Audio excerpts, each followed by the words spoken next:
Welcome back to the Terps of the East Coast.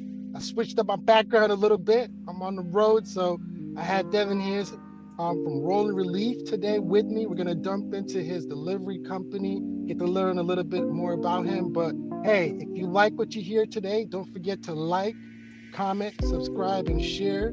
So, Devin, man, how you doing, man? I'm doing good, man. Thank you for having me, bro. Spring has sprung here in Massachusetts, and I'm just ready to get the summer popping. Nice, nice, man. We appreciate all the work you're doing as a SE out there, man. And let's dive into it, man. So if people don't know who you are or what you're doing, let's give us a little background of, what is Rolling Relief? Rolling Releaf is a black-owned, social equity certified marijuana delivery operator based here in Massachusetts. In Massachusetts, delivery is set aside exclusively for equity applicants for the first couple of years to really help us gain a market share and build our brand here in the state. Nice, nice, man. And how are things going along for you right now? Oh, fantastic. I actually just got confirmation probably 2 hours ago. We just got an HCA officially signed with the city of Newton. So that location is going to be operated second half of this year, man. That was a battle to get to this point, but you see that you found a way, you find an excuse. Congratulations, man. I love it. I love it, man. So with that said, let's dive into what made you get into the cannabis industry. What sparked your interest, man? Well, I've always had a love of cannabis from a very young age. Both my parents consumed cannabis, and both my grandparents consumed cannabis. So it's very prevalent in my household growing up. So I've never seen it as a bad thing. The only people that would make it seem bad were, the DARE program and the outsiders who wanted to use those scary tactics. So my love for cannabis, obviously, I was in high school, dealing weed. I got arrested for minor possession.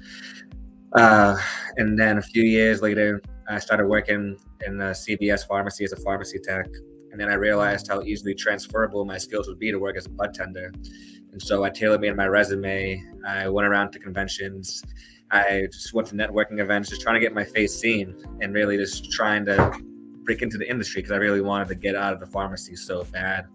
And so eventually one day, these people hit me up from my hometown of Quincy over at Ermont. It was a medical dispensary. And they said, yeah, man, we love to interview you. Come on in.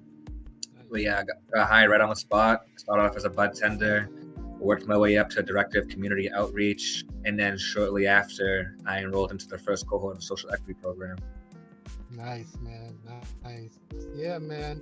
So with that said, if somebody was listening and saying, hey, I want to do that, what's like three tips you can give them? Be like, if you really want to get into the industry, what's three tips you can give them?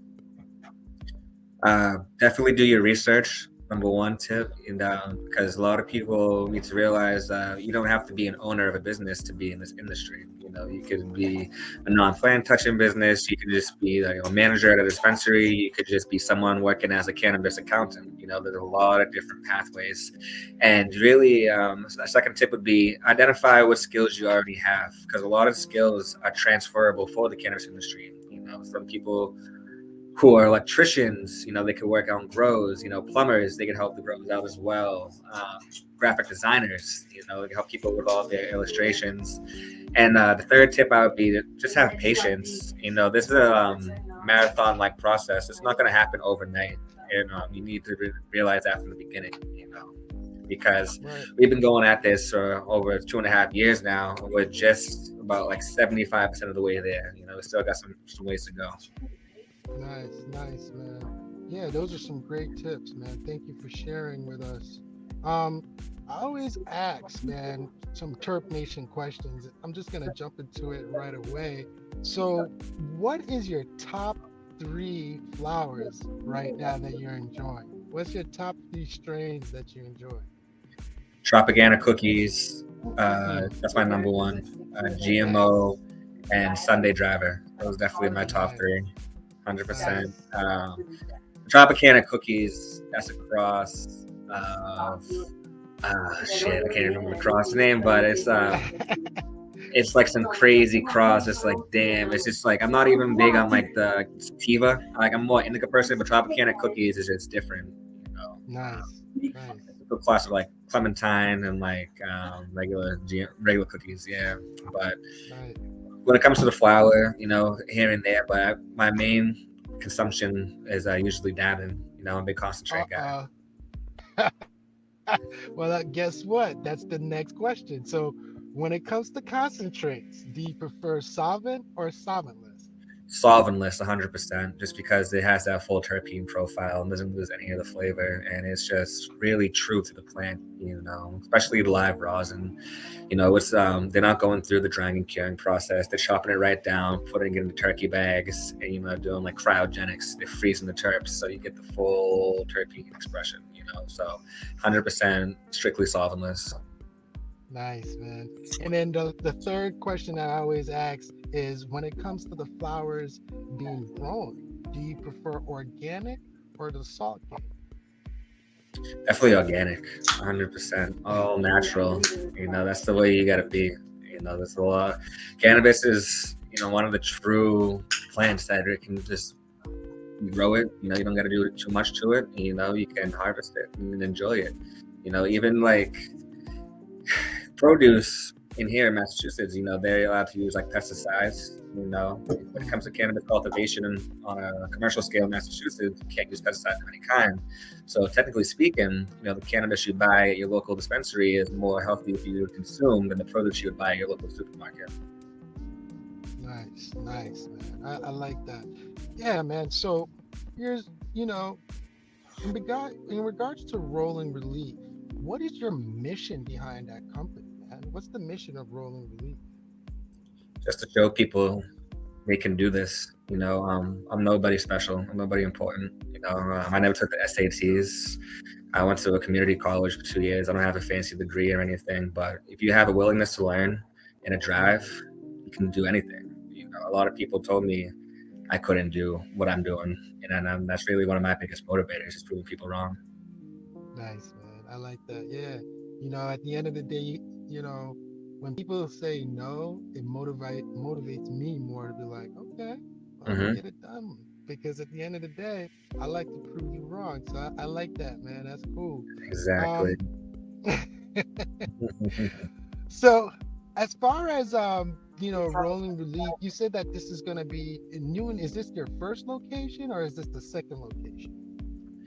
This is actually going to be our second location in Newton. We have another one down in Middleborough, but Oh, we're very nice. close. We're very happy with Newton because they made delivery right of use, which means we don't have to go out and acquire a special permit, which shaves a lot of the wait time off. So we can have this Mm, location in Newton operational by the second half of this year. beautiful, man. Beautiful. Nice, man. So I always ask this question just to, get somebody's feedback. But when the pandemic hit, was it something that slowed you down or did it motivate you more? I already know the answer, but It definitely motivated me. You know, I had a lot of time just to sit around and think.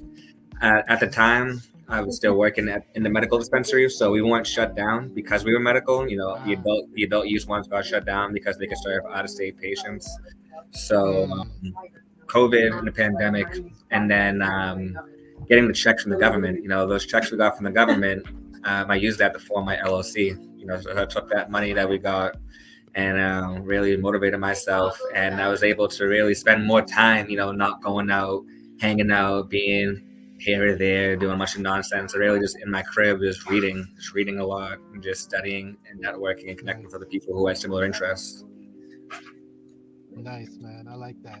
Yeah, I think I did the same similar thing as far as like, it no one really wanted to touch anybody. They were all like nervous and I was just like, all right, whatever. But at the end of the time, I picked up the camera, got into photography more, started the media Yeah, company, man, and here we are right now. So, it's just like, legit. you know, yeah, I wanted to do something where, there was a lot of misinformation out there, and I was like, what's the best way for me to provide more information, especially for melanated people such as ourselves? Like, I really want to get, us out there because no one else is really going to support us. That's because, you know, we're cutting into some people into bigger operations pocket. They don't want us Oh yeah. to get online. So they're throwing shade like the other day, I think I was talking or I was listening to something the other day where how I was working in Natick, and when they rolled this thing out, and I was like, man, I was so excited. I was an EE applicant. I was like, man, I want to get a place in Natick. And then Natick was like, nah, we're not doing nothing. And they basically didn't take anybody's application for like 2 years, right? That's So why. like what that did is, even if you or me was like, all right, I'm gonna get this little place and try to rent it out, you already know what it is. We don't have all this money to keep putting into a rental spot until they say, okay, now we're gonna open the books and see what we can do. So Hmm. only people that got into Natick were all the MSOs, Oh yeah. or people who had ties with really strong pockets. So, you know, the game is rigged from inception for us, right? Hundred And percent. this is why I strongly try to get our voice out on the same platforms they use. So, Exactly. by getting that information out, somebody else will share it and they'll hear our story and keep going with that. But man, I was keeping up with you, and I heard you went to California, man. Yeah. Congratulations on that. You want to talk Yeah. about the East? What's going on there, man? Yeah. No. 100%. So Ease Momentum is an accelerator program, and people from all across the country apply to it, and they only Right, accept 10 people for the finals. right, I right. I applied last year and made it to the semifinals, but didn't make the final cut. And so this year, I make it to the semifinals again. You have to write like essays, you have to make videos, and then they hit me Mhm. up. They're like, "Oh yeah, it's like really competitive. You need to come to LA for a photo shoot." And I'm like, "Okay," So we go there. Me and my business partner, we fly out to LA on like a Tuesday, and we go to downtown LA, and we're the first ones there. And they're like, "Yo, wait on the fourth floor. We're gonna set some stuff up." And then, when it comes to the semifinals, they break it down to 35 people, and Okay. then from 35 they break it down to 10. And so as Mm. people are coming in, I'm counting them. I'm like, yeah, there's only 10 people here, 10 companies. So we walk up like two more flights of stairs in the building, and we walk into this room, and it's just a room full of people just going crazy and celebrating, like, "Oh, congratulations, congratulations!" Ah! Yeah, no, they try to play, they tried to throw a surprise party, but I was skeptical. But it was really dope. It was really fun. Nice, We're gonna be receiving a $50,000 equity-free grant and access to a 12-week curriculum program, which is gonna start actually next week. So I'm really excited about that. nice, brother. Congratulations, man. I'm glad to hear that. Oh man, yeah, I might have to look into that, man. I didn't even know it's a ongoing thing. I thought it was just like I saw an announcement about it a year or two back, and I was like, oh, I already missed the boat. But it's an ongoing thing. That's cool. That's Yeah, cool. no, this is the third year they're doing it, so they'll definitely gonna keep pumping it. It's definitely, I can't even begin to explain the amount of helpfulness it's gonna bring to us. It's gonna be a huge stepping stone. Nice, man. So, you know, when it comes to the cannabis industry and going into delivery, why delivery? There's other options. Why delivery? Well, when I was taking the equity program, to me, the crown jewel was the exclusivity window for it. So for Mm, 3 years, with the potential for more, we can run adult use delivery before the big MSOs and everybody else can hop in. That seemed like a no-brainer to me. But delivery as well, it has lower startup costs than say a typical retailer, cultivator, or product manufacturer. So that also obviously appealed to us as well. And I've worked previous jobs doing delivery with Amazon and UPS, so I already had a good base knowledge. And plus, I was working in the cannabis industry already, serving customers. So I just figured just put two and two together. gotcha. I like that, man. I like that. So if somebody is listening right now and they're like, man, all right, you gave me some tips on delivery, but maybe delivery is not my thing. You know, what would you suggest for them to do to try to figure out what is their thing, right? Like you've got it down because you know what you're capable of. If somebody's just like, it's like, man, delivery is not for me. Maybe I want to get into what you used to do, the bud tending, or if I want to get into that, what is it that you think that they should focus on to make sure that they can get into that type of position? Networking events. Go to networking Networking events. events. Meet people. Spruce up your LinkedIn. Look, LinkedIn's a very powerful tool. You can meet a lot of cool people on LinkedIn. I slept on LinkedIn back in the day, but now my LinkedIn's popping. And so yeah, Mine's is bad. Mine's is yeah. bad. I gotta go fix it up. Yeah, I man, just got. Go ahead. spruce up that LinkedIn, just put it out there, use the right hashtags. Hashtags really attract people to your posts, cannabis industry, cannabis community, Massachusetts cannabis community. Shit, man, there's a lot of knowledge out there on Google. Every day I wake up and I Google cannabis Massachusetts, and then I hit the news bar, and I just read and read and read and Mm, read and read and read. Reading's one of the top ways to advance your mind, and there's a lot of free reading material out there readily available. nice, man. Good, beautiful tip. Beautiful tip. Man, I'm so excited and I'm looking forward to see what Rolling Relief is gonna do. I'm out in the New area sometime, so I'm definitely gonna, hopefully see what your location look like whenever I can slide through whatever. Yeah, But man, I know that definitely. It's not going to be something um crazy. It's not going to be no crazy aesthetics. We're just going to be very basic. Like, boom, here's our security. Here's our vault. We're just trying to get it out the mud. nice, nice, nice. Man, so you know when it comes to cannabis and children, right? What's your thought on that? I think this children needs to be taught. But just like with anything, they're taught about it and they have good knowledge about it, and they want to have all these crazy misconceptions about it. You're taught about look at alcohol. You're taught about alcohol from a very young age, and you go to barbecues and stuff, and adults are there drinking. I mean, shit. Look at a brewery, right?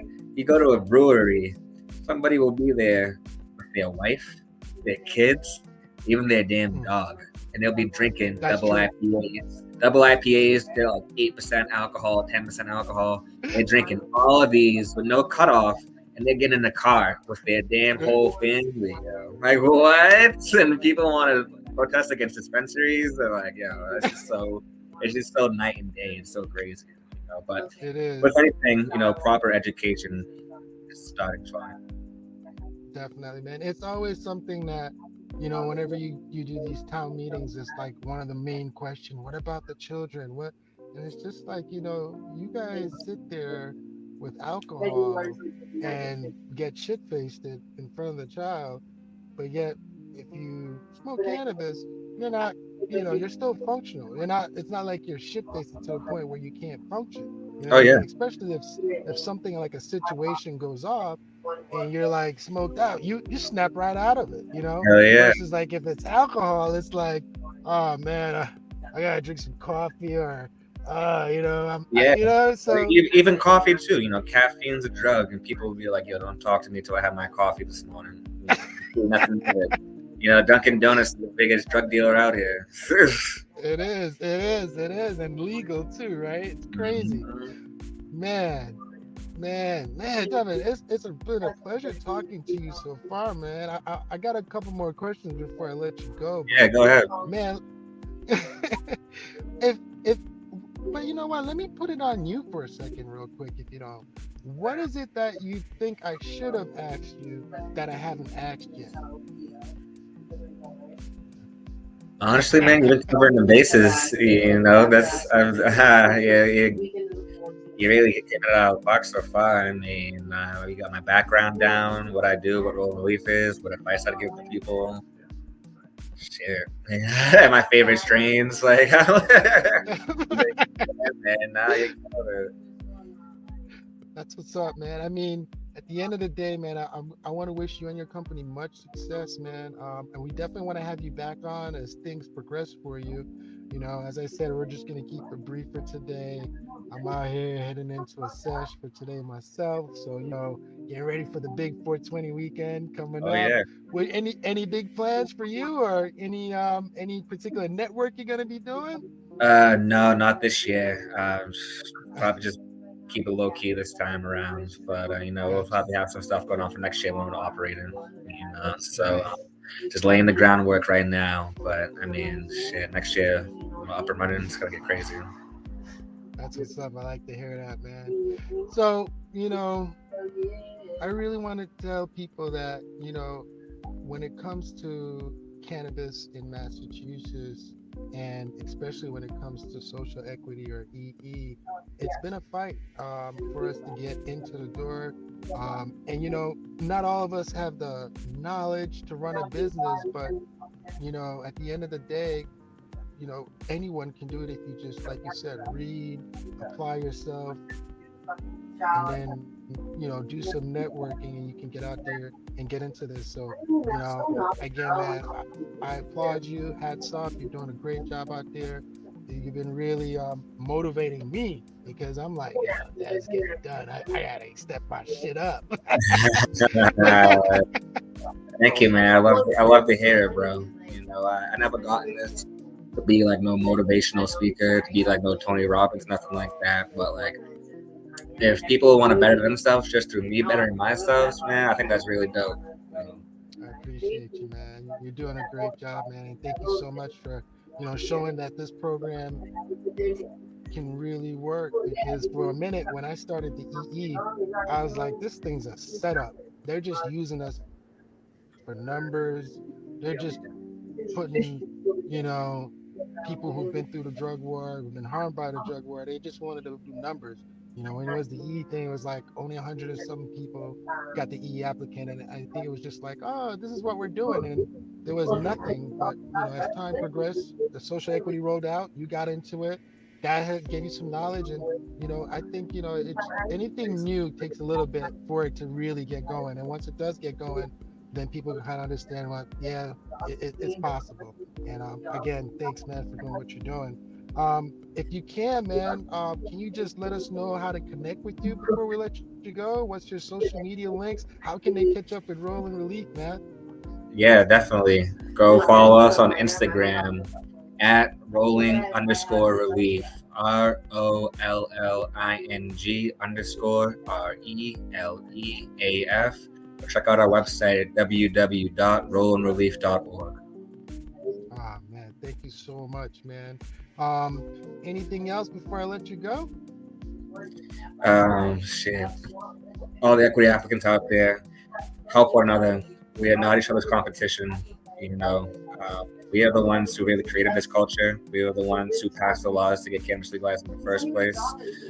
Know your worth. There's a lot of people who don't know their worth. You bring a lot to the table, and you are valuable. So just put the right people around you, have the right mindset. The sky's the limit. Ah, man, that's a nice ending. Thank you so much. So, hey, if you like what you heard today, don't forget to like, share, comment, subscribe, and we'll catch you on the next episode of the Terps of the Beast Coast. The trap is sprung.